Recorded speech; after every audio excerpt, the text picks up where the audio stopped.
আমি নৌকাকে সাপোর্ট করি, আওয়ামী লীগকে সাপোর্ট করি। আমার এই প্রথম আসার সুযোগ হয়েছে, তার জন্য স্পেশাল ধন্যবাদ জানাবো। এটা আসলে ভালোবাসার বই প্রকাশ ছাড়া কিছুই না। ব্যক্তি স্বার্থেই এবার বিএনপিতে যোগ দিয়েছে চিত্রনায়িকা অপু বিশ্বাস। রাজনীতি করা তার মূল উদ্দেশ্য নয়, বরং স্বার্থ হাসিল করাটাই তার প্রধান লক্ষ্য। এবার ঠিক এমনই একটা আলোচনার সমালোচনার মুখোমুখি হয়েছেন অপু বিশ্বাস।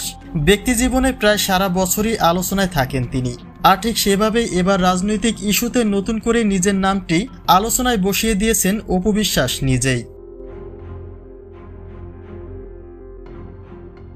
একটা সময় অপু বিশ্বাস জানিয়েছিলেন মনে প্রাণে আওয়ামী লীগ করেন তিনি।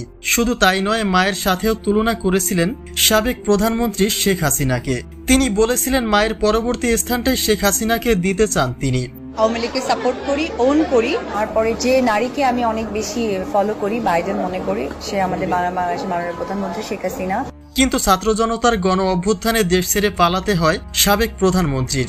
এরপরেই একে একে অপু বিশ্বাসের মাঝে দেখা যায় নানান পরিবর্তন, যার বাস্তব চিত্রটাই ফুটে উঠেছে এবারের প্রোগ্রামের মধ্য দিয়ে।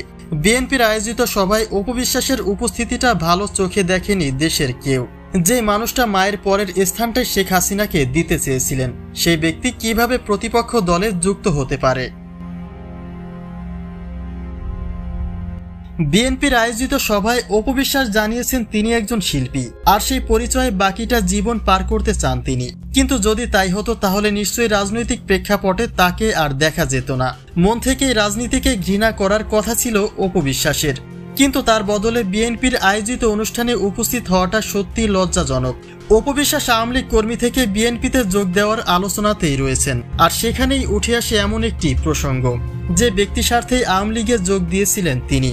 কিন্তু সেখানে ব্যর্থ হওয়ায় সেই একইভাবে এবার বিএনপিতেও যুক্ত হতে যাচ্ছেন অপু বিশ্বাস। সরাসরি বলতে গেলে মন থেকে কোনো রাজনৈতিক দলকে সাপোর্ট করেন না অপু বিশ্বাস, শুধুমাত্র ব্যক্তি স্বার্থে এসব দলের সঙ্গী হয়ে থাকেন তিনি।